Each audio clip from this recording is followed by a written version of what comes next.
నమస్తే. చరిత్రలో ఎన్నడూ లేనంతగా రూపాయి విలువ ఇంతలా పతనమవడానికి కారణాలేంటి?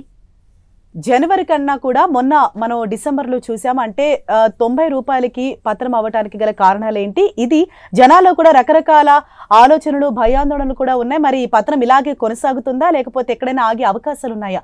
సో ఈ అన్ని విషయాల గురించి డీటెయిల్డ్ అనాలిసిస్ అందించేందుకు ప్రస్తుతం నాతో పాటు అందుబాటులో ఉన్నారు మార్కెట్ అనలిస్ట్ ప్రభు మలంపాటి గారు. మరి సార్ని అడిగి దీని గురించి ఇన్ డీటెయిల్డ్ ఎక్స్ప్లెనేషన్ ఏంటో మనం తెలుసుకుందాం. Hello sir. హలో అండి. సార్, మనం రీసెంట్ టైంలో మనం చూసాం, అంటే చరిత్రలో గతంలో ఎన్నడూ లేని విధంగా భారీగా పతనమైంది రూపాయి విలువ. అంటే ఇంత పతనం అవ్వటానికి అసలు కారణాలు ఏంటి సార్? అంటే హైయెస్ట్ అందుకే ఇది ఫిజికల్ పాలసీ అంటారు దీన్ని. ఆర్బీఐ విల్ కంట్రోల్ అంటే డాలర్ని కన్వర్షన్లో ఐఎన్ఆర్ ఎలా ఉంది అనేది. సో ఎందుకు అంత పెరుగుతుంది అంటే చూద్దాం స్టెప్ బై స్టెప్. ఇప్పుడు ఎవరైనా గవర్నమెంట్కి ఎకానమీకి ఏం పెద్ద ఎఫెక్ట్ ఏం పడదు. అంటే స్లైట్గా పెరుగుతున్నప్పుడు ఒకసారి, కానీ నిన్న మార్కెట్ పడింది కూడా ఒక రంగా చూస్తే నేను లాస్ట్ 2 days కూడా ఐఎన్ఆర్ కొంచెం ఇన్స్టెంట్గా ఏదైనా ఎఫెక్ట్ ఉంటుంది, కానీ లాంగ్ టర్మ్లో పెద్ద ఉండదు. సో ఇది ఆర్బీఐకి సంబంధించింది. It's common, it's natural. పెరుగుతున్నప్పుడు డాలర్స్ అమ్ముతారు, మళ్ళీ పడినప్పుడు కొంచెం బ్యాలెన్స్ చేయడానికి. ఇప్పుడు ఆర్బీఐ ఏమనుకుంటుంది, 88 బిలో ఉండాలని ఎక్స్పెక్ట్ చేస్తుంది. So over a period short టర్మ్లోనే ఇది 88 కంటే కిందకు వచ్చే ఛాన్స్ ఉంటుంది. సో ఇక ట్రేడ్ ఇంబ్యాలెన్స్లు ఉన్నప్పుడు అంటే ట్రేడ్ డెఫిసిట్ రాకూడదు, అంటే ఎక్స్పోర్ట్ ఇంపోర్ట్సే ఎఫెక్ట్ వస్తాయి. సో ఆ ఎక్స్పోర్ట్ చేసిన వాటికి మనం పెరుగుతున్నప్పుడు చీప్ అయిపోతాయి. సో ఇంపోర్ట్ కాస్ట్ అయిపోతుంది ఎక్కువ. సో మనకి ట్రేడ్ డెఫిసిట్ కనుక ఉంటే దాన్ని ఇంబ్యాలెన్స్ చేసుకోవడానికి చేస్తారు. ఇప్పుడు లెట్ ఇట్ గో అన్నట్టు ఆర్బీఐ ఉందా అంటే అది మనకు అనిపిస్తుంది, అదేంటి ఏం పట్టించుకోవట్లేదు, గవర్నమెంట్ వదిలేసింది అంటున్నారు, ఎంతైనా పోనీ అంటే విరాట్ కోహ్లీ 100 కొట్టినట్టు ఇది కూడా 100కి వెళ్ళిపోతుందా అన్న ఫీలింగ్ వస్తుంది. సో యాక్చువల్గా అయితే అది కాదు. ఇప్పుడు మీరు వాళ్ళు రిజర్వ్స్ చూస్తారు, ఎందుకంటే $690 బిలియన్ రిజర్వ్స్ ఉన్నాయి మనకి. Where to use and when to exit that. ఎప్పుడు మనం పాటుగా స్టాగర్డ్ అమ్ముకోవాలి, ఎక్కడ అమ్మాలి, డాలర్స్ని ఎక్కడ అమ్మాలి అనేది ఇంపార్టెంట్. అది ఆర్బీఐ కంట్రోల్లో ఉంటుంది. మామూలు ఎకానమీకి, మన షేర్ మార్కెట్కి దీనికి సంబంధమే ఉండదు. సో లిటిల్ బిట్ ఎఫెక్ట్ వస్తుంది, కానీ పెద్ద మేజర్ ఎఫెక్ట్ ఉండదు దీనికి. కారణాలు ఏంటి? ఇప్పుడు ఇంత సడన్గా విపరీతంగా పెరగడానికి కారణాలు ఏంటంటే, మీకు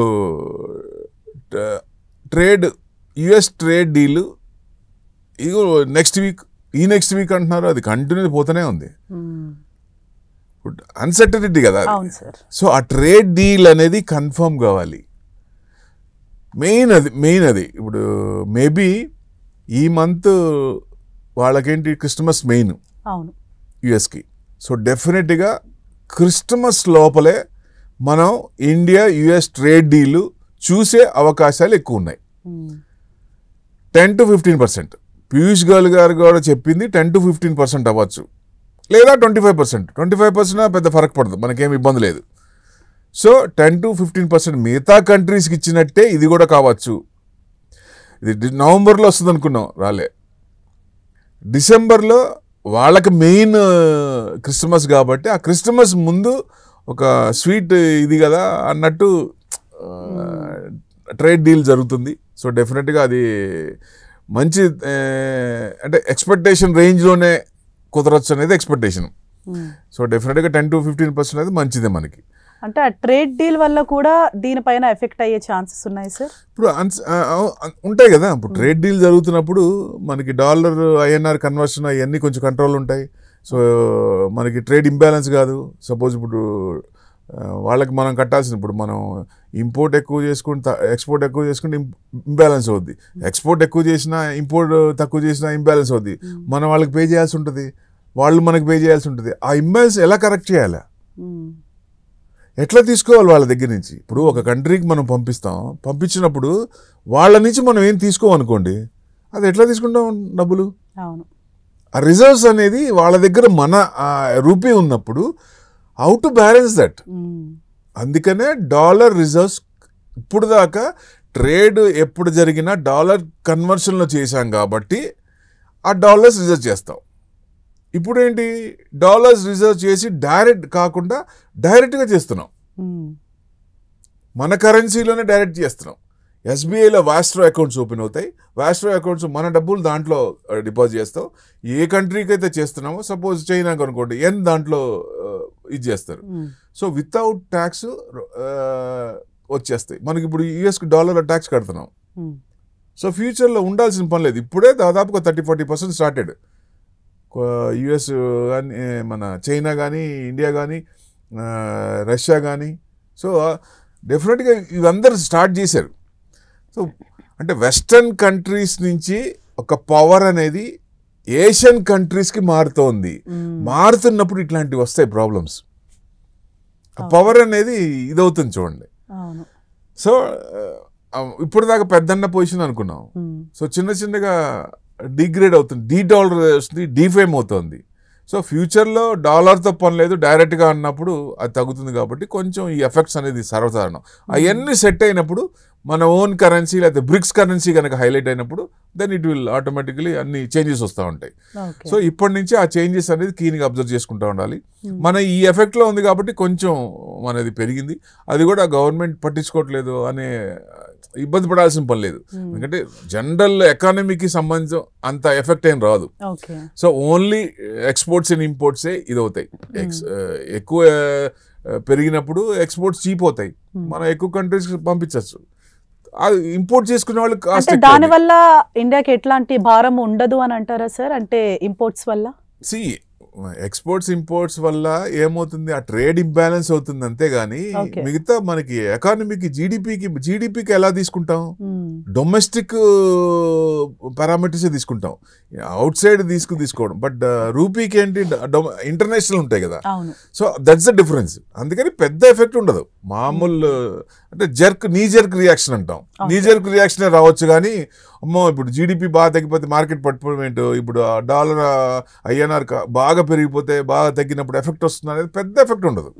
కాకపోతే సైకలాజికల్గా 90 రూపీస్ అబోవ్ ఉన్నప్పుడు, ఇట్స్ రీచింగ్ 100 అన్నప్పుడు కొంచెం ఇది వస్తుంది అంతేగాని జనరల్ మేజర్ ఎఫెక్ట్ మార్కెట్ మీద పడదు, ఎకానమీ మీద పడదు మెయిన్. సో దట్స్ అలాగే చెప్పండి సార్. అంటే ఎఫ్ఐఎస్ ఒక పాయింట్ చూసాం మనం. 3 రీజన్స్ చూడొచ్చు ఎందుకు ఈ రీసెంట్ మీరు అన్నారు కదా ఎందుకు పడిందని.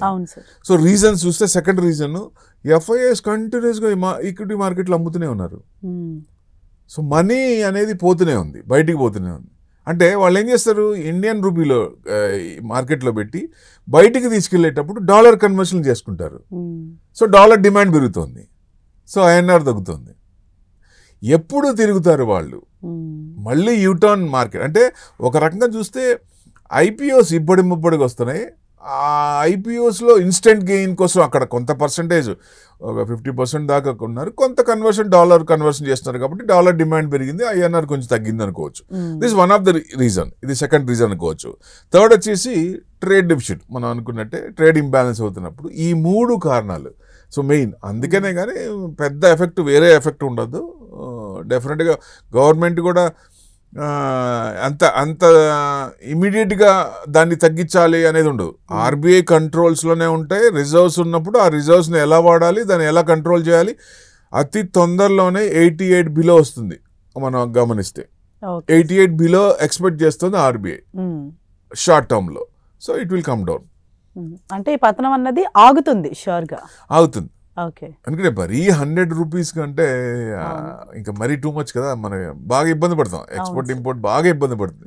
ఎందుకంటే గ్రోత్ ఓరియంటెడ్లో మనం మ్యూచువల్ అండర్స్టాండింగ్లో ఎక్స్పోర్ట్స్ ఇంపోర్ట్స్ బ్యాలెన్స్ అవుతూ చేసుకుండాలి. ఇప్పుడు టారిఫ్లు కూడా ఎందుకు వేశారు ఆయన? ఏ కంట్రీ మీద అయితే $50 బిలియన్ ఉన్నాయో, అబోవ్ ఉన్నాయో, ఆ ట్రేడ్ ఇంబ్యాలెన్స్ని బ్యాలెన్స్ చేసుకుందాం అనే ఉద్దేశంతోనే యుఎస్ ప్రెసిడెంట్ ట్రంప్ చేసిన టారిఫ్లు ఇది. లేకపోతే టారిఫ్లు వచ్చేవి కాదు కదా, వాళ్ళకి కట్టాల్సింది ఎక్కువ ఉంటుంది. కాబట్టి వాళ్ళు బయట నుంచి తీసుకున్నప్పుడు వాళ్ళ నుంచి వాళ్ళకి వెళ్ళలేదు. సో బ్యాలెన్స్ ఇంబ్యాలెన్స్ అవుతోంది. సో దానివల్ల ట్యాక్స్ వేసి బ్యాలెన్స్ చేసుకుందాం అనుకున్నాడు ఆయన. భారీగా విధిస్తూ అది ఎట్లా కుదురుద్ది అసలు? అది ఒక ఎఫ్టీఏ అగ్రిమెంట్ ఉంటుంది, ఫ్రీ ట్రేడ్ అగ్రిమెంట్ ఉంటుంది. ఏదన్నా ఉన్నప్పుడు దాన్ని మొత్తం మళ్ళీ వాళ్ళు పిలిచి మొత్తం మాట్లాడుకొని ఎక్స్పోర్ట్ ఇంపోర్ట్ జరగాలి, అది చేయాలి. వన్ సైడ్ డబ్బులు ప్రోడక్ట్ తీసుకొని నెక్స్ట్ ట్యాక్స్లు వేస్తే how it is possible? So ఇవన్నీ ఉన్నాయి కాబట్టి కొంచెం సినారియో కొంచెం మారుతూ ఉంది. సో డెఫినెట్గా మనకి ఐఎన్ఆర్ కొంచెం తగ్గే అవకాశాలు ఉన్నాయి కాబట్టి ఎవరైనా భయపడాల్సిన పని లేదు. డాలర్ డిమాండ్ పెరుగుతుంది, అక్కడ కన్వర్షన్లో పెరుగుతుంది కాబట్టి సో దానివల్ల వస్తుంది. ఎప్పుడైతే మళ్ళీ ఎఫ్ఐఎస్ ఫారెన్ ఇన్స్టిట్యూషనల్ ఇన్వెస్టర్స్ వెనక్కి తిరిగారో, ఈక్విటీ మార్కెట్కి వస్తున్నారో, వాళ్ళకి కావాల్సింది ఏదైనా గవర్నమెంట్ నుంచి ట్యాక్స్ రోప్స్ కానీ, కార్పొరేట్ రిడక్షన్ ట్యాక్స్ కానీ ఇట్లాంటివి ఏదన్నా మనకి వచ్చినప్పుడు, లాస్ట్ టైం కూడా అంతే. లాస్ట్ టైం కూడా కార్పొరేట్ 30% నుంచి 24% ఇచ్చినప్పుడు మార్కెట్ విపరీతంగా పెరిగింది. అట్లానే అది కూడా మన కంట్రోల్ వచ్చింది ఐఎన్ఆర్. సో అట్లానే వాళ్ళు మళ్ళీ వెనక్కి వచ్చినప్పుడు ఆటోమేటిక్ కంట్రోల్ అయ్యే అవకాశాలు ఉన్నాయి. దీని గురించి పెద్దగా మనకి ఎఫెక్ట్ పడాల్సిన పని లేదు. ఐఎన్ఆర్ మీద అమ్మో ఎంత పెరిగిపోయింది, 100 అయిపోవచ్చా, 100 కంటే పెరిగిపోతుందా అనేది మార్కెట్ ఎకానమీ మీద పెద్ద ఎఫెక్ట్ పడదని నా ఉద్దేశం. Okay sir.